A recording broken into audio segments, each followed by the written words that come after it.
It's a pleasure to have Matija here. Matija hails from Belgrade, and he went to graduate school in Cornell, where he studied with Jovian, a very famous planetary scientist. And then since then, he's been a postdoc at UBC in Vancouver. And I guess in a few months, he'll be headed to Harvard for a fellowship there. And today's going to talk to us about the eccentricity of the moon. Okay. Yeah, thanks.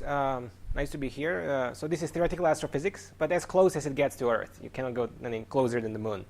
I'm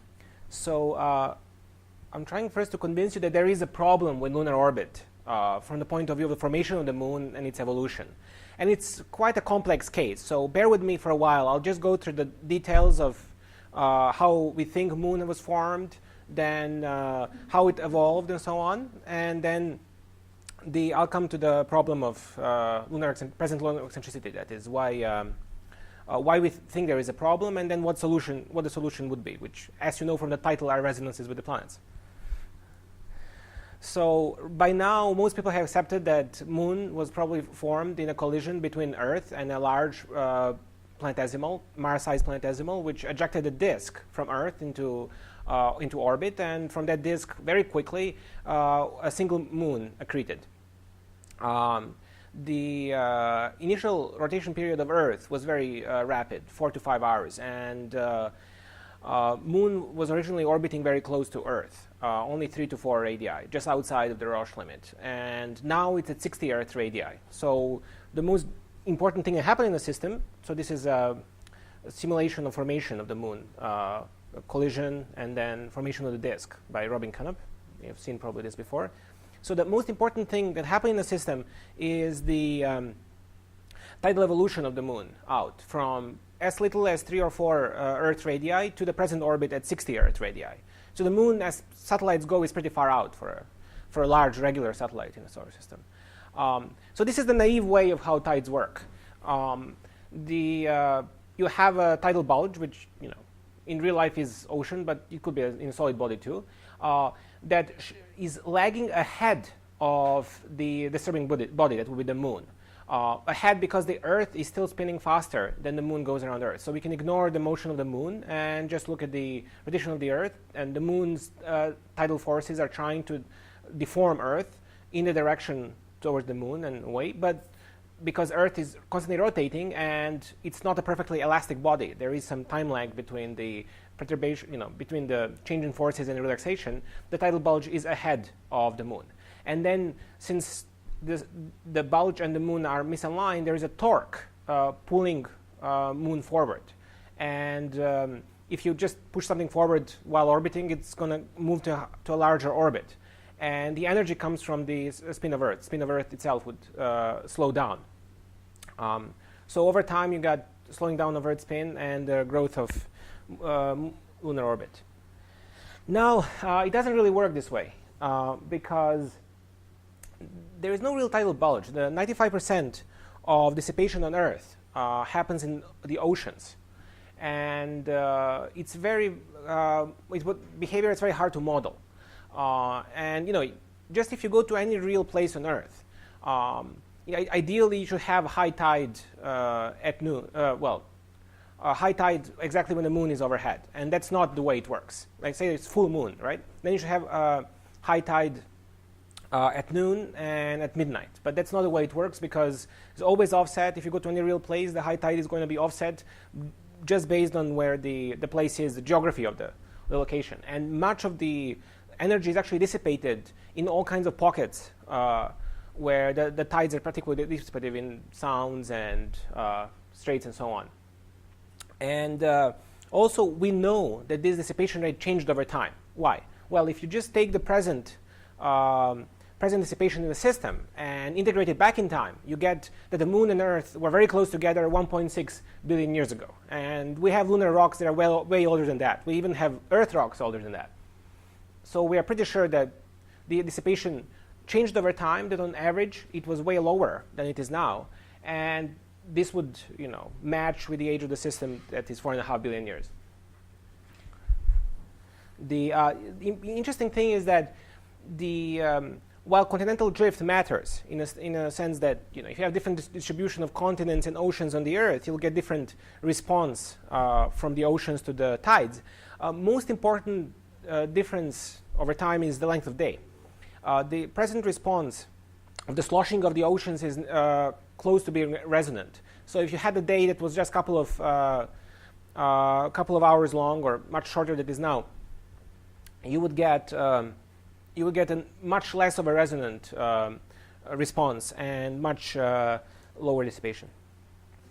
So this talk is about eccentricity. So finally, after we've gone through basics of tides, we can say what tides should do to eccentricity. So once again, we're going to go through the naive picture of tides for the Earth, and later we're going to discuss how it actually differs in What do you mean by the sloshing. The sloshing frequency of the oceans is on the same order as the length of day. But the ocean is 1,000 kilometers across. Unless you're talking about things like the Bay of Fundy, the time it takes for the waves to cross the ocean is a very long time. Well, it might be the relevant, the relevant parts of oceans where the most of the dissipation happens. Like the Bay of Fundy. But it's also Maybe. shallow wave speed is a lot faster than the wave you're thinking of. But this would have to be a 1,000 kilometers per hour to get go around the Earth in 12 That's hours. a few hundred miles an hour. Tsunamis go at that speed. That's the shallow water speed. Yeah, and the What you're thinking of are deep water waves, ocean waves, like the The present thinking is that most of the dissipation happens in shallow seas. That, at least many people say so. So, the actually most of the dissipation doesn't. Shallow Okay, seas now. Okay. People don't actually know where it is. okay. So that's the state of the art. It used to be that there were GMOs launched off of topographic features Mhm. of the ocean ridges. Mhm. That was the suggestion. That's been killed off by the satellite Okay. images of the surface of the ocean. Hmm. There's not enough dissipation. Okay. It's not known. So, data infringes of good theory. We Okay. think we know what the dissipation rate is because we measure the rate at which the moon is moving out from the Earth. No, that is definitely measured. I'll talk more about that. That's for sure. But But how do you know ocean dominates? uh, Why is it not atmospheric tide or solid tide? I think they managed to measure the solid Q of solid Earth. I don't remember how through just Solar Earth is known 300. as much too big. At least in order to measure Because it's not just dissipation. The Q enters through many other things, like different kinds of wobble and so on. So you can estimate what. Q for seismic wave. What's that? Is Q for seismic wave, for example? No, That's Q totally is a dependent. frequency dependent thing, Exactly. and it's hard to measure it on the timescales you're talking. Exactly. But if you look at, for example, the Chandler wobble and things like that, which are longer Again, periods, it's a frequency. you get a yeah. So then you try to Exactly. allocate, where it happens, but it's not probably happening. So it's 95% is based on some theory. Well, no, you just take the how much to the Q is a contribution of solid Earth, which you can measure through wobbles, and then you look for the dissipation for the recession of the moon. Energy has to come from tides, right? So then you look at the difference between the two, and the solid Earth accounts only for less than 5%. So whatever is left has to be ocean. Or atmosphere. Sorry? Ah, okay. So if you take this naive version of tidal dissipation, which, by the way, was used in the it's not naive. It's just classical. It was used by Goldreich in the early '60s papers, and it's the good way to think about it. And see what happens to an eccentric satellite. You'll see that just because the torque, from the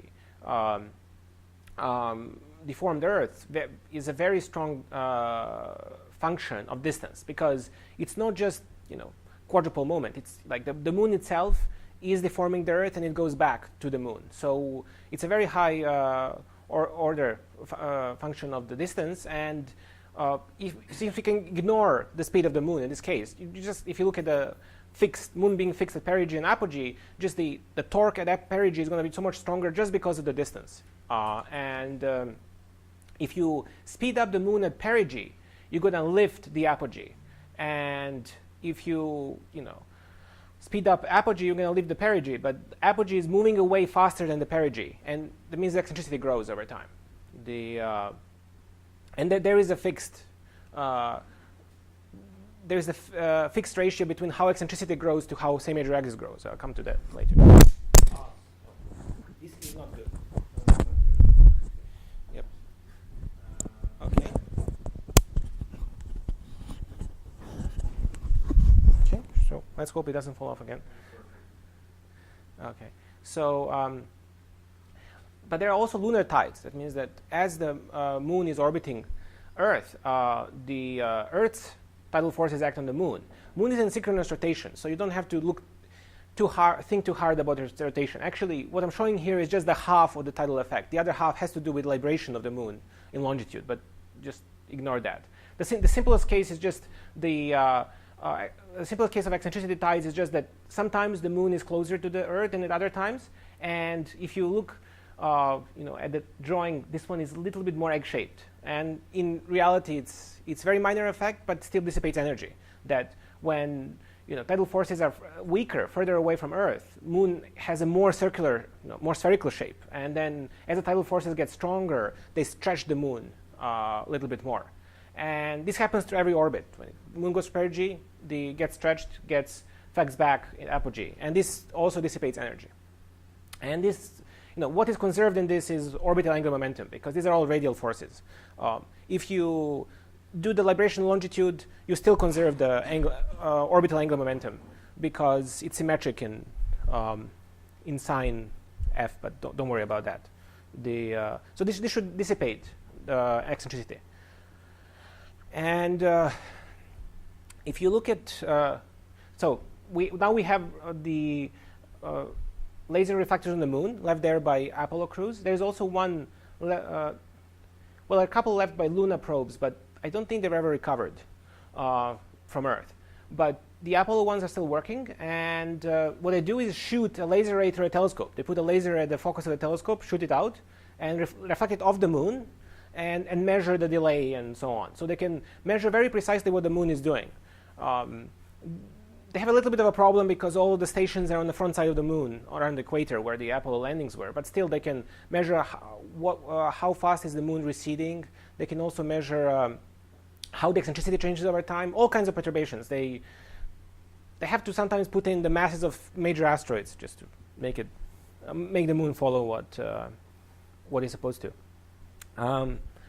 So if you look at the lunar laser ranging, you'll see the eccentricity is growing. And since we know from wobbles from wobbling of the moon, we know the Q of the moon. From recession itself, we know Q of Earth. Q is, by the way, tidal quality factor, which measures how dissipative the body is. And it's defined in a perverse way, so that large Q means that the body is actually very elastic, and a small Q means that it's inelastic, that it dissipates easily. And so we know Q of the moon, so this contribution here, which is negative, you can see, because lunar tides dissipate eccentricity, is known, more or less. And this is measured from recession of the moon. And we know what the contribution of Earth tides is given by the recession of the moon, because we know what Q of Earth is overall, oceans and solid Earth, and then we can, just from that cartoon I showed earlier of how Earth tides change eccentricity, we can estimate what it should be. And so the theoretical prediction is that eccentricity and should follow same major axis more or less with this slope as moon moves away. But if you measure it, you get something much larger. That eccentricity increases, but with a much larger slope than same major axis. And the fact that tides are complicated to do the oceans, not a simple model, would that change the prediction? Absolutely. That's why it's different. But I need this for some other things later. So I'm just showing that if you just use the simple theory, you won't get what is observed. And unfortunately, what is observed comes from the black box of ocean tides. So people get different change in eccentricity for different components of tides being dominant, not just diurnal, but other higher harmonics. You make quadrupole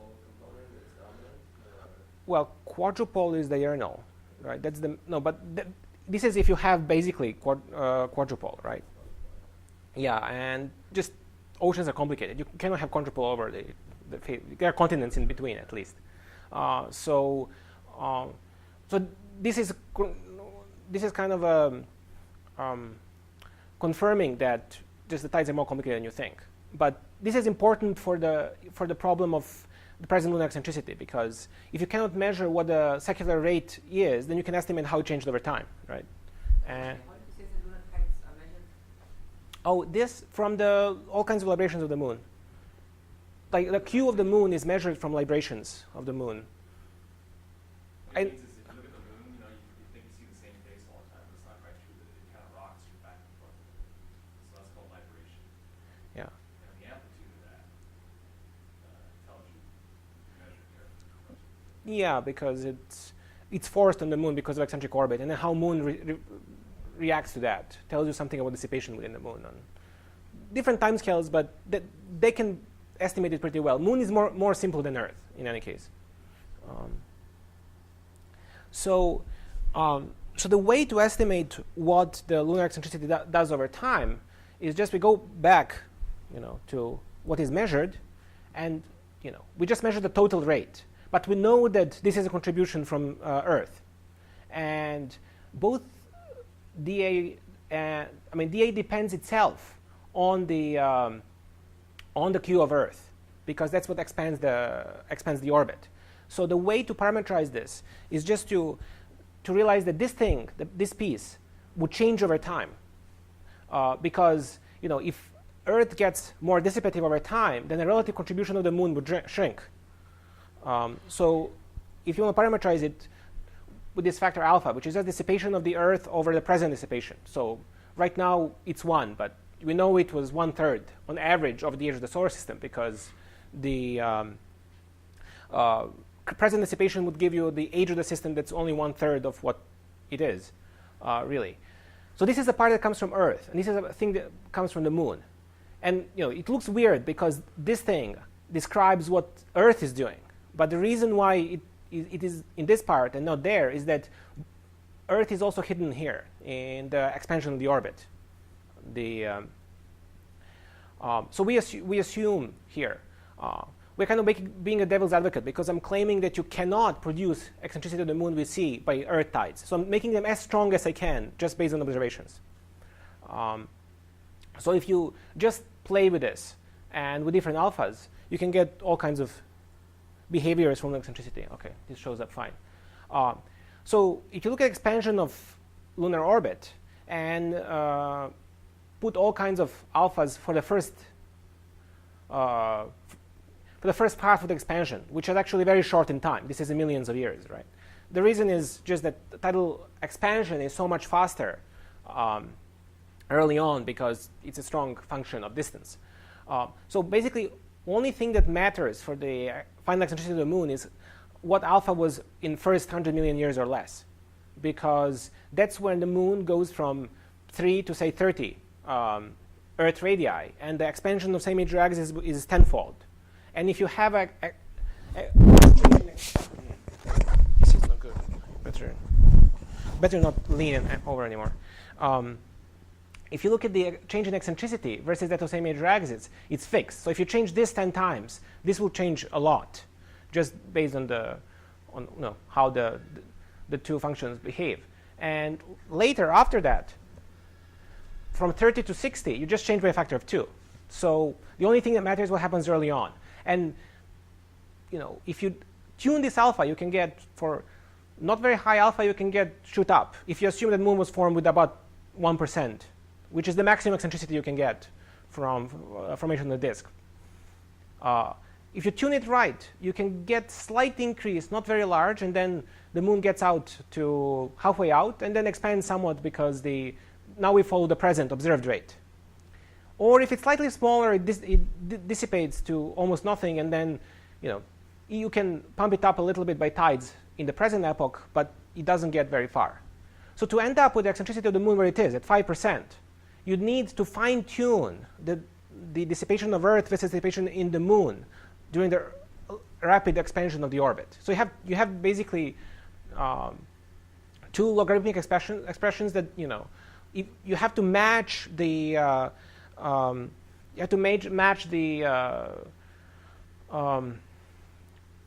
the decay factors of two functions very quickly, or one of them would take over. Like if you have Earth being very elastic early on, and actually alphas of something like 0.1 are assumed for early Earth, just based on lots of modeling. So if you assume it was very elastic and it didn't dissipate much, you just kill any eccentricity if there was in the first place. And maybe there wasn't any, but it just couldn't have been larger than 1%. And you need fine-tuned alphas to end up with Moon actually being, having a moderate eccentricity. What happens here is that the Moon would likely shoot up and get below synchronous radius and then start spiraling in, and bad things happen. So it's kind of a problem to get right to the eccentricity where we are. And the only thing people could ever say, well, I guess the rates were matched, right? So I understand what you're doing here. So you said alpha is 0.33, even though alpha today is 1, but you then say, just ignore today, just assume that yesterday it was 0.33 and extrapolate that back by 4.5 billion years. That's what you're doing? Yeah, so this is here I varied them because it really matters what was early on. Yeah, and up to 80 mega years, and then 0.33 thereafter, and just suddenly yesterday it turned to 1. Yeah, because some people say that actually, if you look at looking at tidal deposits that can record the length of day and stuff like that is a somewhat of an art, not a science. And people have different kinds of results coming out about a queue of Earth in the Phanerozoic, at least. That's last 600 million years. And people get all kinds of things. Start going from present to about a third.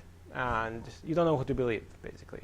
But some people say that actually the long-term average might be different than what we're measuring right now during the recorded history. By the way, I showed you lunar laser ranging, but we know that this Q was stable over recorded history because of the dates of eclipses and all kinds of things.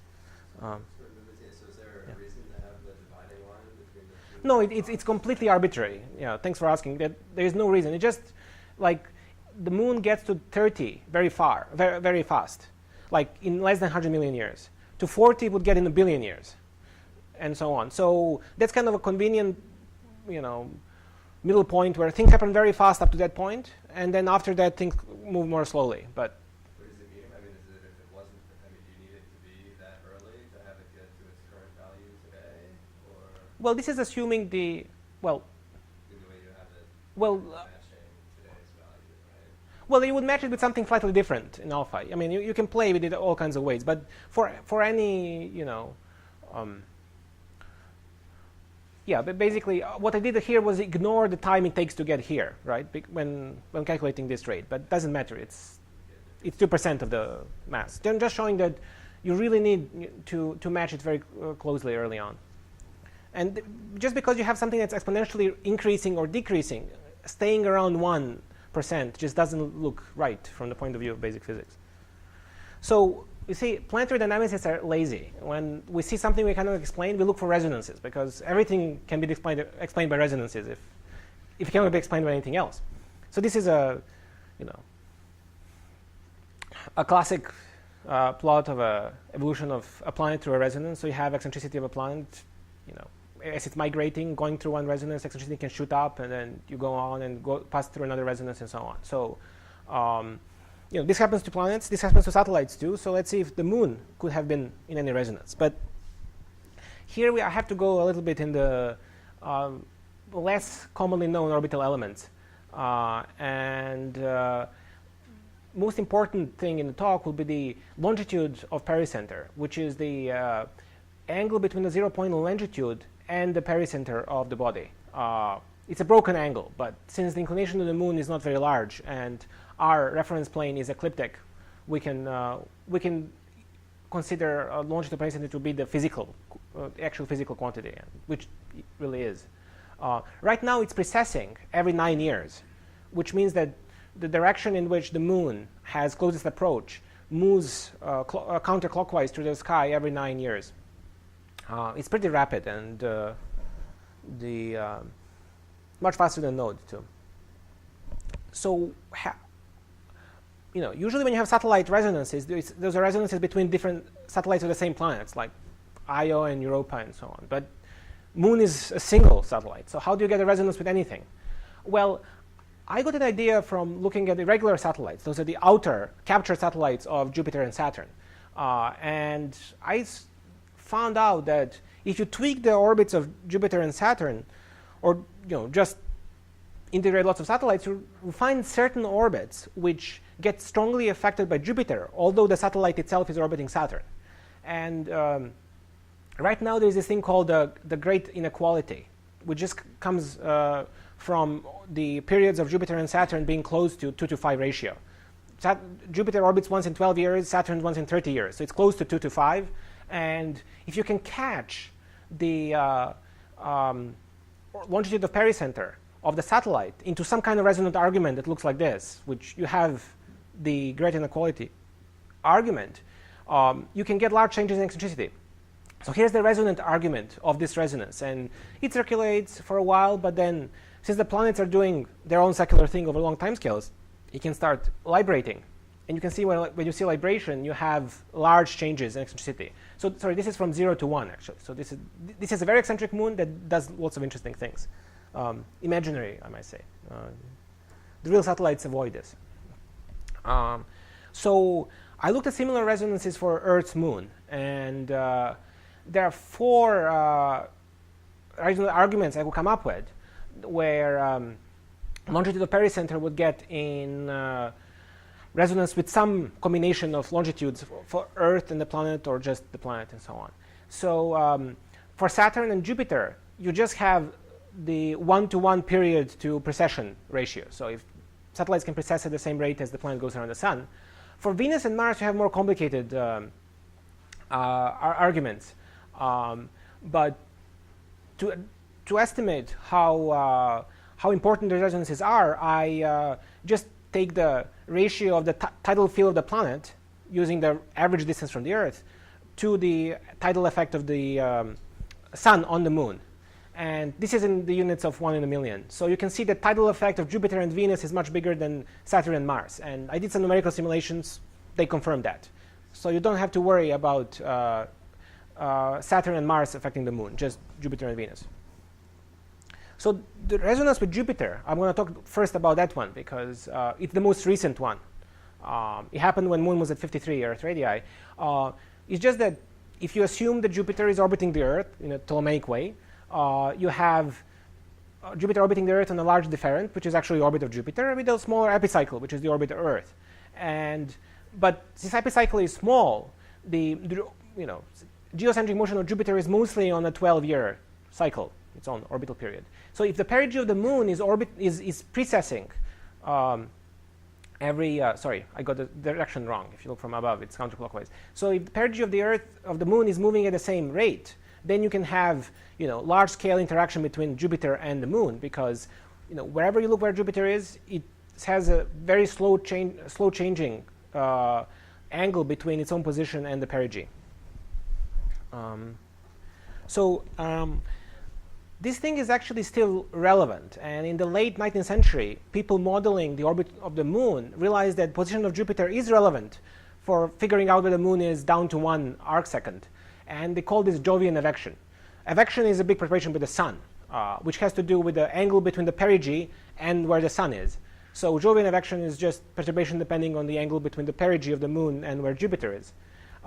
And people have previously mentioned that this might be resonant at some point in the past. So Cowell and Yoder had an abstract in '76 where they looked at this resonance and they said, oh, if you had a low enough eccentricity when you enter the resonance, you could have been captured in it, which means that for all later times, moon will have precessed with a period of 12 years, which is not true. So they find the bottom, they find the cutoff eccentricity below which you can get captured in the resonance. So we did that numerically by putting together the integrator with the moon is orbiting Earth. It's a symplectic scheme, but the sun is a distant perturber, and it's not being perturbed by the moon. And then we can put in planets as external perturbers too. Our tidal bulge is just simple quadrupole bulge that's always ahead of the moon by a fixed amount. This would change eccentricity in ways that it's not really doing right now, but as long as we have a small chunks of evolution of the moon, it doesn't really matter. Over a short period of time, the difference is minimal. So we evolved the moon through this resonance with Jupiter, assuming circular, constant orbit of the Earth, so around the sun, and constant orbit of Jupiter. So the moon is moving out. We gave it the eccentricity below the cutoff.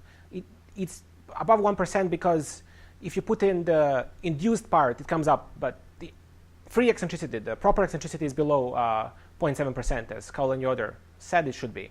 You migrate out and hit the resonance, and then you start being captured and migrate up the line of constant precession. This is an analytical line and follows it pretty well. This is only 5 million years, but basically if you enter the resonance slow enough, which is given, and with a low enough eccentricity, you're going to move up. So why didn't this happen? I mean, now the moon should be still precessing at 12 years, and it should have enormous eccentricity. Well, the precession frequency of the moon depends on the eccentricity of Earth. And eccentricity of Earth is not constant. It's perturbed by other planets. Basically, this is dependence. The precession period is proportional to some function of eccentricity of the Earth. And eccentricity of Earth does this this is 2 million years. So this is what causes the ice ages, at least triggers them. And it's a very large oscillation on a relatively short time scale. Because that migration I showed you is 5 million years. So throughout that time, Earth's eccentricity would vary, will go through many cycles. So we put this in and saw what happens. So here, the black line is where the resonance really is. And the dotted line is where the resonance would be for zero eccentricity Earth. And this is what different test particles do. So you can see that as the cycles go through, the resonance just sweeps across particles much faster than they migrate. So they cross resonance so many times. And they migrate like this until they hit the zero eccentricity line. Because beyond this, for resonance to be in this region, Earth would have to have negative eccentricity, and that just doesn't happen. So resonance has to sweep on this side. And after they go through the place where resonance can be, they continue more or less constantly. So this is just, these are not out of the ordinary outcomes. I just put them to be spaced a little bit apart in the end, so you can see them. We did 180 test particles with different initial eccentricities. But only different in this frequency? So it sounds like random. Sorry? Sorry? So what are the difference between different test particles? They are started at slightly different same major axis.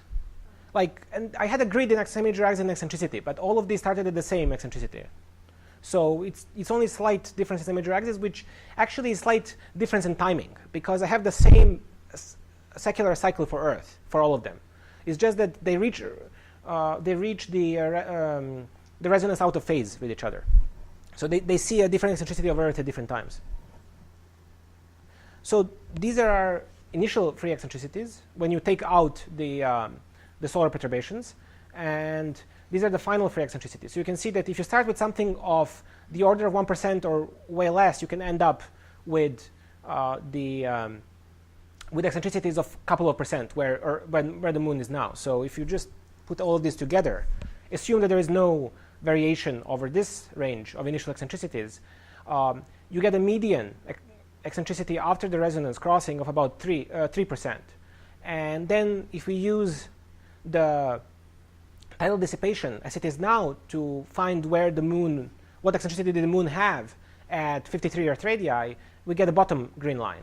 The top green line is where the moon would have been at that point if dissipation was average over the whole history of the moon. So the truth is somewhere in between, I think.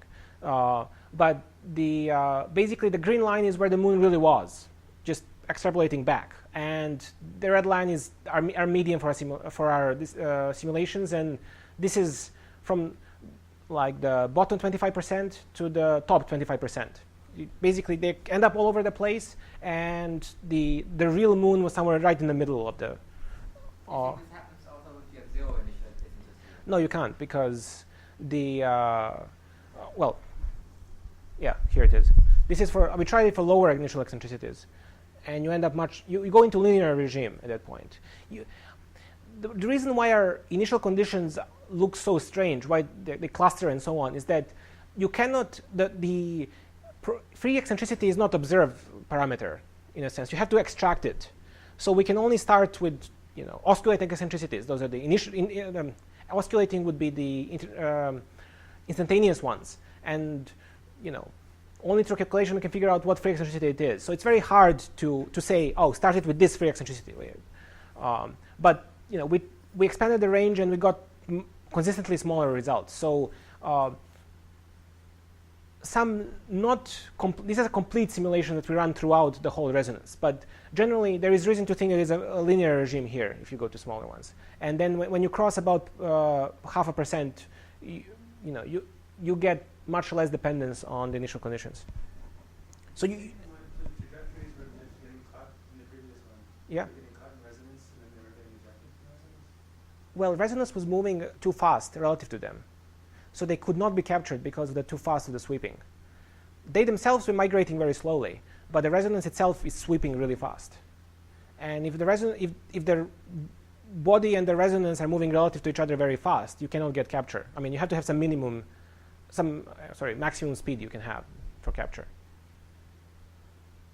Like if you really shoot through a system. What's pushing the resonance around? Oh, the oscillations of Earth's eccentricity. Due to Planetary perturbations, just secular behavior of the solar system. It's just secular. Just secular. So Okay, so what you're saying is that the libration time scale in that resonance is longer than the secular time scale. yeah, absolutely. Yeah. The So is every time resonance across the one lunar position, you get a random walk? yeah, basically. So you just calculate what Yeah.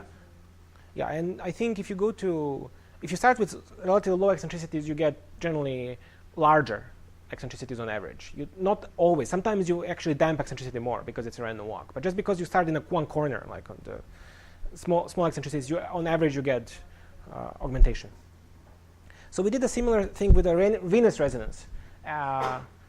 And so this is for much smaller eccentricities. So we started things at just around the 0.1% of free eccentricity and ran them through this resonance. Everything is the same, just that it's a different resonance. And it's a bit shorter simulation. And you get a scatter. You'll notice that there are these little jumps even after you get out, which are not that. I'm pretty sure they're real because they seem proportional to eccentricity. These are larger than these. And they're absent for the other Jovian resonance. So we think they are real. It's just the resonant argument is more complex here, so you have some secondary resonances on this side, which are very weak, but it wouldn't matter otherwise, but you can observe them. So basically, you can augment the eccentricity quite a bit from Venusian resonance too. Did I say Venusian? Sorry, that's ungrammatical. So these are our results for the Venus resonance. So if you start with something on the order of 0.1%, you can end up with resonance being a large part of a percent. And there seems to be some indication of linear behavior. So what we say is just that eccentricity of the moon, when entering the Venus resonance, just to end up the present, having a present orbit be likely with its eccentricity of 5%, you have to enter with the eccentricity of above 0.1%, basically. The first resonance, we end up with something on the order of 1% for the second, and then end up with something like 5% for the end of it. But it also depends what you use for alpha, because it's a random walk, right? So it depends on how fast you go through the resonance. Slower you go, more crossings you'll get of the resonance, and you can get more of a walk. So if you extrapolate just these results to alpha of 0.33, which is probably the best, then you can compare to what the threshold. You can just compare it formally to what the threshold should be for entering the Jovian resonance, and yes, the minimum free eccentricity you had to have to enter the first resonance, so you can get above this threshold for the second, and then to where we are now is about 1/10%. So not zero, but pretty small. Cytherean means Venusian, just a more classical way. So so you can get this by tidal dissipation. That means that the eccentricity of the moon was actually dissipating over time. Also, when you come to such small eccentricities, all kinds of things can produce it. And if the moon was bombarded very heavily 14 billion years ago, the so-called lunar cataclysm, many of the basins on the front side are that old. So moon probably got a bad beating at that point. You can create this eccentricity either by just hitting moon with very fast projectiles. If they're really fast, 100-kilometer bodies can do that. Or if it got hit by some, but missed by some even bigger ones, just the flybys by 1,000-kilometer planetesimals during this epoch can pump up eccentricity on this order. Moon was probably at 40 Earth radii at that point, by the way.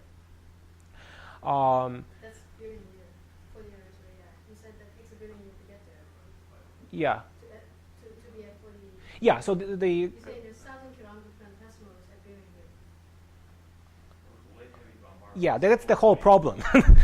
Yeah, it's definitely not obvious why would you get these planetesimals this big flying around 600 million years after the formation of the solar system, but Barbara, it's small particles, not. No, it's big guys. You got all these massive craters. yeah, those that hit the moon were about 100 kilometers across. Like Imbrium Basin, the biggest circular basin on the front side, was formed by collision with something 100 kilometers across. And if you had some reasonable size distribution, probably had other things missing.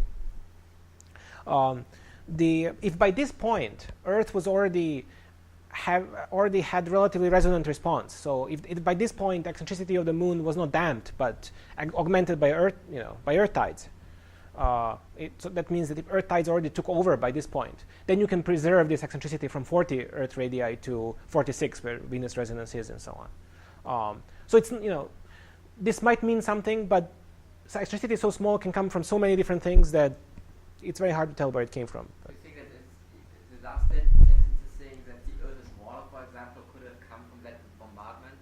As an example, are you with CITA response? Oh, no. You get hit by a comet and then you put more. No, after the cataclysm is chronological rather than causal. So maybe around that time, at that distance from Earth, the length of day was different enough that. What I'm saying is, like, it doesn't have to be related to the cataclysm. Just at the time following the cataclysm, already the eccentricity of the moon was increasing. We don't think that Earth's water was delivered, because even if these are comets, it's still not enough to deliver water for the oceans. Where did the water come from? Well, it just came from. Also, people think from. That doesn't come from anywhere because the H to D ratios don't work out to match anything. Well, it probably comes from the outer solar system, but the outer asteroid belt rather than the really real outer solar system. We'll argue about this. We don't know where the water came Yeah, but probably the water was delivered not by collisions with small comets that are completely water, but just incorporating some of the planetesimals that had some percentage water in them. But these were like big things, like really big, moon-sized or something. They just wandered in through from the asteroid belt. So no, we don't think that there was no water on Earth before the. But you might have snowball Earth for the first 500,000 years. What do you know? So this is like the schematic. How does it work? So you can either form it at 1%, damp it by tides, and then go through the resonances and get what you are now, or you can damp it really, to almost nothing, and then during a cataclysm push it up to something on the order of 0.1%. You can damp it out. I showed damping out here. It's an interesting question of why Maria formed after the after the cataclysm, because some people say Maria are the volcanic plains on the moon that fill up the basins. So basins were excavated in the cataclysm, and then at least some of them are excavated in the cataclysm, and then you fill them up with lava. So the people argue if you just poke holes and the lavas came out, or maybe you heated up the moon, and if you induce eccentricity, you can have heated up the moon. There is a delay between the cataclysm and the Maria, so you never know. So but the resonances were these jumps. If you just look at the last part of the evolution of the moon. So the time scale is very uncertain. This could have been 1.5 billion years ago, and this is more like 2 to 3 billion years ago, maybe. But you had it do nothing for large stretches of time and then have jumps, very short time. Okay, so that's all. So if you just look at what eccentricity the moon should have, it should be probably very low, just because early Earth had much weaker dissipation in the oceans if they were present, or just in the solid Earth if there were no oceans in the first 100 million years. And the moon should have ended up with low eccentricity, just like other large satellites in the solar system. But if you look at the moon, it has eccentricity. So this is a way of explaining it. And the good thing about these resonances is that they are there. You could not have avoided them. They are random walks, so you can't really tell what was there before, but you are absolutely sure that moon crossed them and went through this chaotic episode. So what I was going for here is just finding the minimum eccentricity moon could have had early on, just to get where it is now. But if the moon was eccentric beforehand, we might never know, because it just goes scrambled through the resonance. And it's interesting that we need eccentricity of 10% before the first resonance, and this might come from the lunar cataclysm, so it might be a constraint, more or less. Thank you.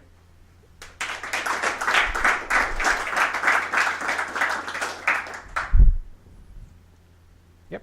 Are there any other ways of testing this? Like, are there any other things you could observe to see whether these things happened? Or No. happened before? No, because they don't do anything except change eccentricity. And I mean, the reason why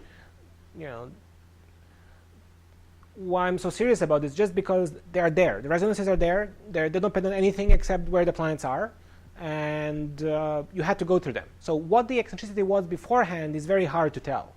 We can just look statistically at what will happen when crossing the resonance. But even if whatever model you have for the evolution of relative eccentricity of the moon, in the end it always will get modified by these resonances. And So when you change eccentricity, you change the perigee. yes. Well, by playing with perigee you change eccentricity, because the two are coupled. Right. So probably you don't have anywhere nearly good enough data, but in principle, you could look for changes in the spin. Right, because you're changing the tidal dissipation rate essentially. You change eccentricity. You're going to spend it. Oh, you mean yes, in principle. You had great time of length of day measurements. Yeah. 3 Yeah. years ago. Yeah. You mean distance of the perigee, not the longitude. Yes, you can do that. You can actually, if you can find a deposit where say billion years ago the tides were all the same, and then 100 million years later the tides vary with a 1 month period. Yeah, that would be interesting. But beyond Phanerozoic, there aren't so many deposits, and maybe one day there'll be, because the bad part is they don't agree with each other. The people doing the geology of what the periods are. Yeah. Now, if you want to use a impact to give an initial eccentricity, Yeah. if the impact is there a regime where, for example, if the impact is too large, you could melt the moon again and to generate lava. But if you melt it, that'll change the Q of the dissipation of the moon again, and it might. No. That will not happen. Yeah, but Well, I don't know. Is short always short enough that you will not lose all the electricity generated because it will be The interior of the moon probably solidified. no, it was liquid, because lavas came out, and they were there. The mantle was liquid at the time, and sorry. You melted as impact, I guess. No, it didn't. The only thing impact could have done is really poke holes through poke holes through the. It was early enough that the interior of the moon hadn't yet solidified. Mm. Right? So, but you have a pretty thick lithosphere. So you wouldn't expect anything to get out, but if you whack it, you crack the lithosphere, and then stuff will be tested. Right? And this had to happen. This is a billion years or less after the moon formed, right? Oh yeah, yeah. No, I mean, like the dating is the only thing we know. We don't know. Yeah, So the moon hadn't solidified. people don't think that there might. I mean, people who study geology of the moon usually don't think that there is a connection between the lava flows and the bombardment. They just think that you have the long-term overturn of the mantle, which caused the eruptions, and the basins just form the convenient places for the lavas to come out. Because not only the young basins are filled with lavas, all the low points are. Yeah. So I mean, I think you kind of mentioned this earlier, but you Mhm. can get big changes in the dissipation due to like tectonics and even ice ages and things like Yeah. that. So I mean, obviously, explaining things with resonances Mhm. is more elegant, Uh-huh. but can you have a messier explanation that is Mhm. just due to changes in the amount of tidal dissipation that are Yeah, but the resonance is. Yeah, but resonances are there. The thing is, like, if you say, oh, we can ignore the resonance and get it from tides, but the resonances are the fact of life because they don't. Some resonances are.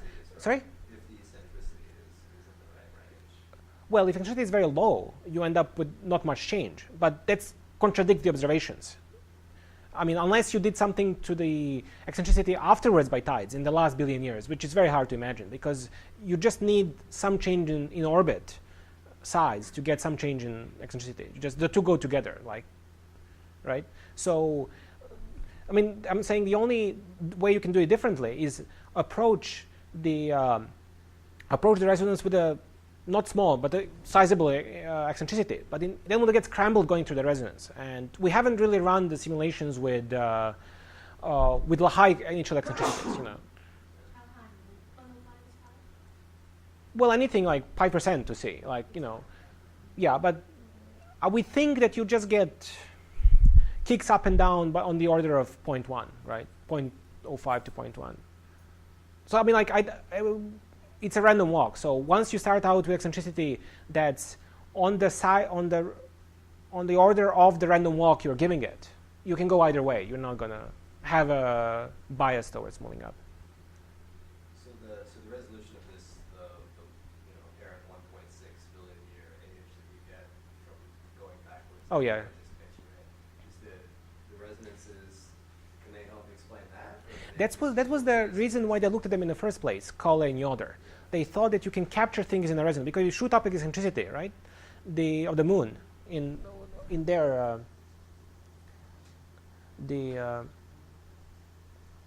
what was the actual capture?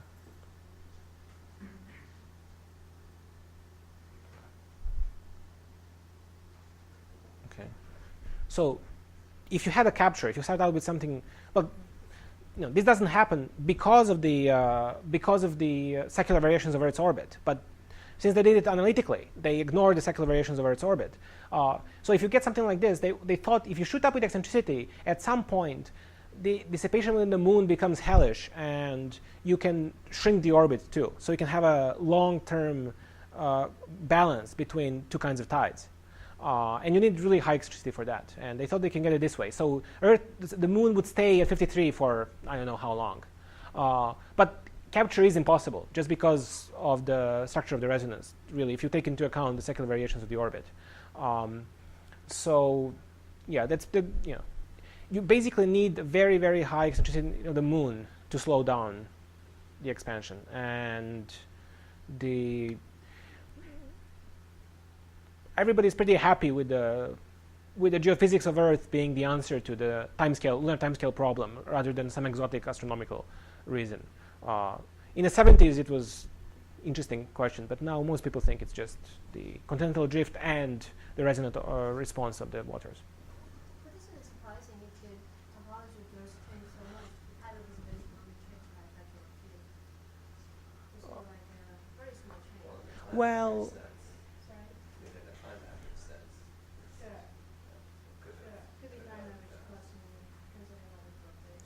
Yeah, people argue that, I don't know, in the Phanerozoic it changed by quite a bit, just because of continental drift. Phanerozoic is the last 600 million years. But other people claim that it didn't change much in Phanerozoic and it was a more of a smooth function over time. So, you don't know if it varies a lot on the short time scales, and so that, we can be at the top end of a short period oscillation, or it's smooth over a long period of time. People don't agree. And review papers I read favor kind of relatively smooth change over time on average, and that would go down, goes sharply down at some point because just the resonant response. But since we don't know where the response is coming from, we don't know how good those models are. This is only relevant, I guess, for the last 10,000 or so years, but I've heard that the sort of historical record of total solar eclipses is something that gives you very powerful constraints on changes to the length of day. Yeah, that's how they figured out that the moon is actually moving away. George Howard Darwin, the son of Charles, looked at the historical eclipses and he realized that, Earth's rotation is slowing down. Only by taking that into account you can get those eclipses to happen when they did. And it was done even better and better until the Apollo missions, and now you get so much better results from laser ranging. Longer time baseline, they're not the current measurements, they're still consistent.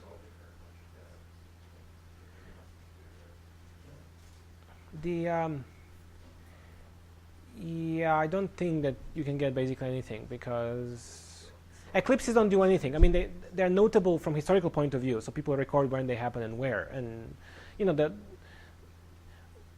historical data are good because it's a big difference in the records if it happened in Athens or Sparta, which are very close together, right? And so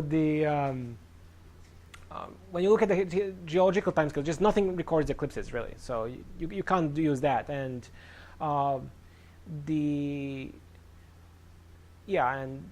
but it is of some interest because people are trying to reconstruct, just for the climate reasons, the past evolution of the inner solar system, just because that determines what the ups and downs of Earth's eccentricity are and so on. And the evolution of the moon is actually a major problem then, because if you don't know how far the moon was, then you don't know precession frequency of Earth, and the things diverge very fast. And precession of the Earth is one of the important frequencies, cycles for the ice ages and so on. So they're trying now to go back to the KT impact, basically, and because they think they might have, also people are looking for the deposits, because some of the helium-3 deposits from comets do have periodicities that have to do with secular evolution of Earth's orbit, right? Inclination mostly. So if you can tape those cycles to those now, you can get exactly what the planets were doing in between. The reason why this is a problem is just that the inner solar system is chaotic. But the moon is the problem. Like you can't get at the moon, but at the same time, the moon messes up things. So the shorter periods of 20,000 years, the precession of the Earth's axis is the least well known, and the longer ones, 100 and 400 million years, 400,000 years, can be obtained probably from some deposits.